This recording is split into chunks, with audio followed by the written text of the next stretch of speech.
Hello বন্ধুরা, good afternoon.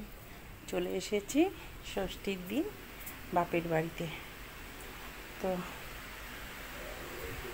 অন্ধকার, মা রয়েছে ঘরে, আর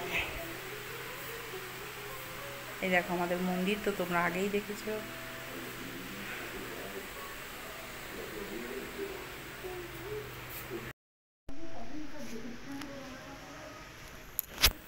চলে আসলাম ঘরে, বাড়িতে কেউ নেই, বোন গেছে দাদার বাড়ি, আমারও নিমন্ত্রণ ছিল।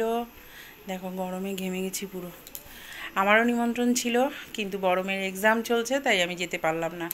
তার জন্য ছোটো মেয়েকে নিয়ে বোন চলে গেছে দাদার বাড়ি হালি শহরে, আর বড় মেয়ে কলেজে। আর আমি আর আমার হাজব্যান্ড এসেছি মার কাছে। মা পাশের ঘরেই শুয়ে রয়েছে। রান্না গরমে মারও খুব কষ্ট হয়েছে। যাই হোক, মা কিছুটা রান্না করেছে, আমি কিছুটা বাড়ি থেকে করে নিয়ে এসেছি। আর যেহেতু বোন ভগ্নিপতি বাড়িতে নেই, ছেলে মেয়ে দুটো নেই, তো বাড়িটা পুরো ফাঁকা ফাঁকা লাগছে, ভালো লাগছে না।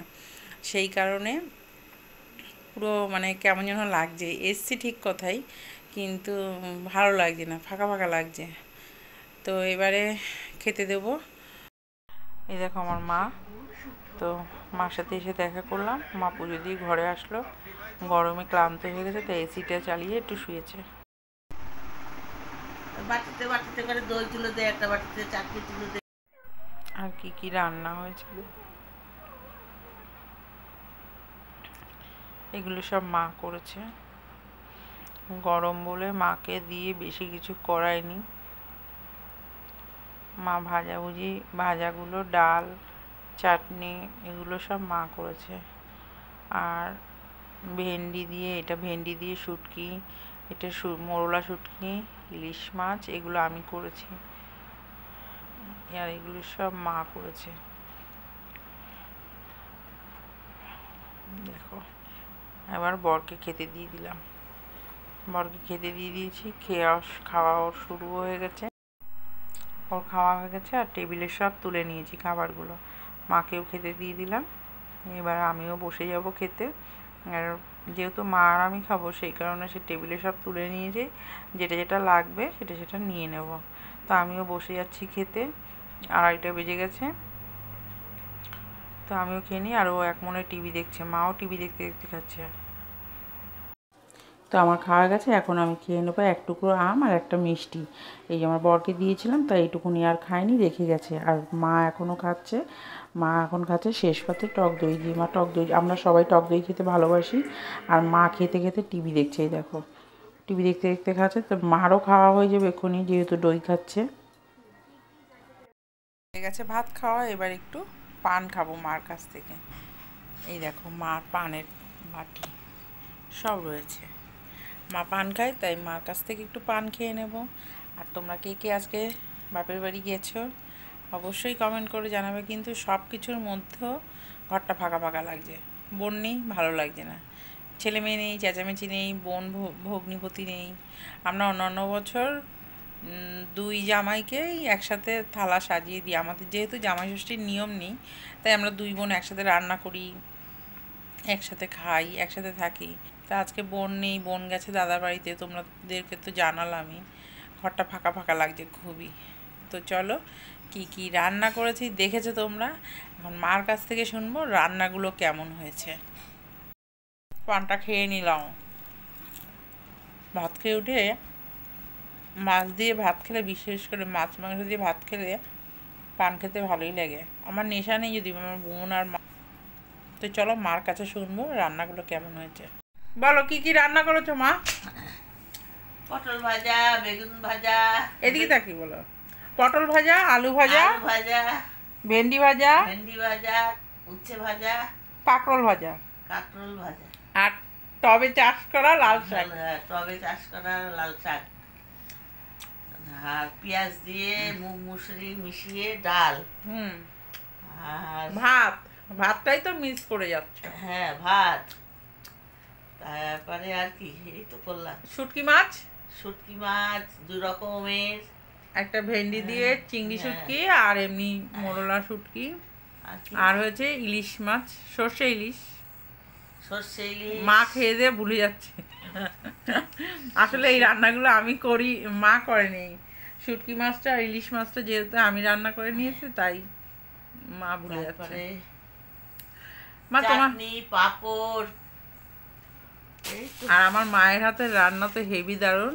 তা মা মাংস আনতে বলেছিল, কিন্তু কালকে যেহেতু ভগ্নিপতির বার্থডে ছিল, কালকে আমরা মাংস খেয়েছি। আর আগেই বললাম বোন ভগ্নিপতি নেই, ওরাও দাদার বাড়িতে গেছে হালি শহরে। তা ওরা হালি শহরে গেছে ষষ্ঠী খেতে, যেহেতু মেয়ের এক্সাম চলছে বলে আমি যাইনি। তা আমি, মা এখানে রয়েছে, মার কাছে এসেছি, আর পাশেই থাকি, মার কাছেই আমার বাড়ি। এবার দেখ আমার মা জর্দা দিয়ে পান খাবে এক কারি। মা, শুটকি মাছটা কেমন হয়েছে? খুব ভালো। ভালো খেয়েছো? হ্যাঁ। দুটোই? তোমার বড় জামাই বলছিল ভেন্ডির শুটকিটা আগের দিনের মতন হয়নি, আগের দিন করেছিলাম, আজকে রসুন ছাড়া করেছি, আগের দিন রসুন ওই দিয়েছি। শুটকি মাছের কাছে একটু রসুন পেঁয়াজ লাগে। পেঁয়াজ দিয়েছি, মানে যেহেতু ভেন্ডি দিয়ে করেছি তো আগের দিন রসুন দিয়েছি। ভেন্ডিতে তো রসুন কাটেই, মাছের বেশ রসুন পেঁয়াজ কাটে। তা কেমন হয়েছে স্বাদ? খাইছি ভালোই আর ইলিশ মাছটা হয়েছে। রান্না ভালো হয়েছে? তো বোন ওরা বাড়ি আসলে আবার অন্য একদিন, খেয়ে কাশি উঠে যাচ্ছে, তো বোন ওরা বাড়িতে আসলে আবার অন্য একদিন আমরা সবাই একসাথে খাবো। বোন ওরা নেই তো বাড়িতে, তাই ভালো লাগছে না, ঘরটা ফাঁকা ফাঁকা লাগছে, বারবারই এক কথা বলছি, ঘরটা ফাঁকা ফাঁকা লাগছে। ছেলে মেয়েগুলো নেই, তিনটে ছেলে মেয়ের একটাও নেই। একটা কলেজ থেকে এসে ফ্ল্যাটে ঘুমাচ্ছে, বিকেলে আসবে, আর দুটো বোনের সাথে গেছে। তো আমাদের দুপুরবেলার ব্লগটা এই পর্যন্তই ছিল।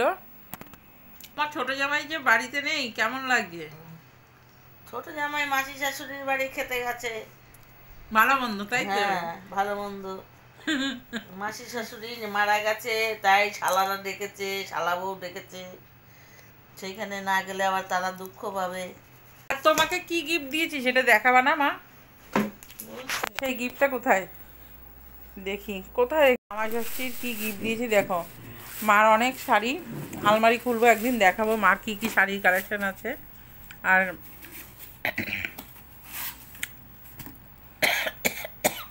এই দেখো, মার জন্য আমি এইটা এনেছি। মা কেমন লেগেছে তোমার এটা? ওই ডিজাইনটা যদি লাল হতো না আরো ভালো লাগতো। কিন্তু মা আমার তো এটাই ভালো লাগছে, এই এক পিসই ছিল এটা দোকানে। তোমার পছন্দ হয়েছে না শাড়ি দিলে ভালো হতো? না না, শাড়ি লাগবে না, শাড়ি দেখি পছন্দ হয়েছে এটা? তারা ষষ্ঠীর এইটা পছন্দ হয়েছে তোমার? ওইটা কটন সেট। গিফটটা কেমন হয়েছে তোমরা জানাবে। মাকে শাড়ি দিলে মা পরে না, সব আলমারিতে জমিয়ে রাখে, তাই মাকে ছাপা শাড়ি দিই। দামি শাড়ি প্রচুর আছে, মা কোথাও বেরোয় না যেহেতু, মাকে দামি শাড়ি দিই না, বোন দেয় দামি শাড়ি, মা একদম নরম শাড়ি পরে, তাই মা ছাপা শাড়িগুলো একটু ভালো দেখে কেনে। পান খেয়ে কাশি হচ্ছে, তাই মাকে ওইটা দিয়েছি, মা এটাতে খুব খুশি, খুব সুন্দর হয়েছে। দোকানে গিয়ে আমার এটা এত সুন্দর পছন্দ হয়েছে, আমি মানে এটা নিতে যাইনি, আমি তপনের জন্য ওই বোতলটাই আনতে গেছিলাম। তুমি সুন্দর করে রাখো। আর ভগ্নিপতির জন্মদিনে এইটা দিয়েছি, একটা সামান্য উপহার। তো এই ভিডিওটা তোমাদের কেমন লাগলো অবশ্যই জানিও। আর এতদিন পরে ব্লগ দিচ্ছি, অবশ্যই কমেন্ট করে জানিও ভিডিওটা কেমন লাগলো, আর আমার মায়ের গিফটটা কেমন লাগলো। তো আজকের মতন টাটা।